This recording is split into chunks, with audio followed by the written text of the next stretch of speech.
நாம் இப்போ 12th மேக்ஸில் அட்ஜாயிண்ட் ஏ எப்படி ஷார்ட்டாக கண்டுபிடிக்கிறது அப்படின்னு பார்க்குறோம். கரெக்டாக ஒரு 10 செகண்ட்ஸில் போட்டுடலாம். எப்படின்னு பார்க்கலாம் வாங்க. இது உங்கள் புக்கில் இருக்கிற ஒரு சம் தான். 12th ஏ ஈக்குவல்னு கொடுத்துருக்காங்க. அட்ஜாயிண்ட் ஏ கண்டுபிடிக்கணும். ஒரே ஸ்டெப் தான். அட்ஜாயிண்ட் ஏ ஈக்குவல் டு என்ன பண்ணுறீங்கன்னா, இது மெயின் டயகனல்.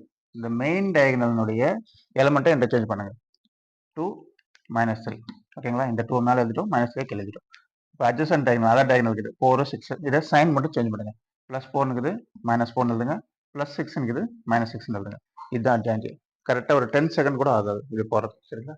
இந்த மெத்தட் யூஸ் பண்ணீங்க 2x2 மேட்ரிக்ஸ். நெக்ஸ்ட் இப்போ இதுக்கு வந்து ஏ இன்வெர்ஸ் கண்டுபிடிக்கிறோம். 1 மினிட்ல கண்டுபிடிச்சலாம் ஏ இன்வெர்ஸ். முதல்ல டிடர்மினன்ட் ஏ எடுங்க.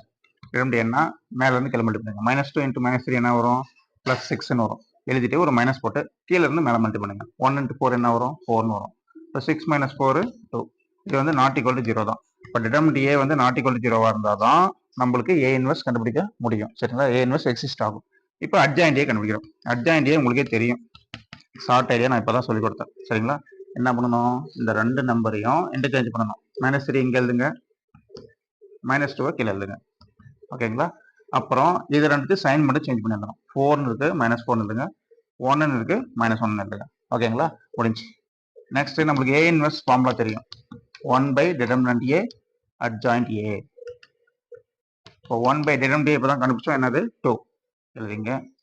அட்ஜாயிண்ட் ஏவும் கண்டுபிடிச்சிட்டோம். என்னது? இதுதான் அட்ஜாயிண்ட் ஏ. -3 -4 நெக்ஸ்ட் -1 -2. ஓகேங்களா. அட்ஜாயிண்ட் ஏ கண்டுபிடிக்கிறது ஈஸி, ஏ இன்வெர்ஸ் கண்டுபிடிக்கிறது ஈஸி. சரிங்களா.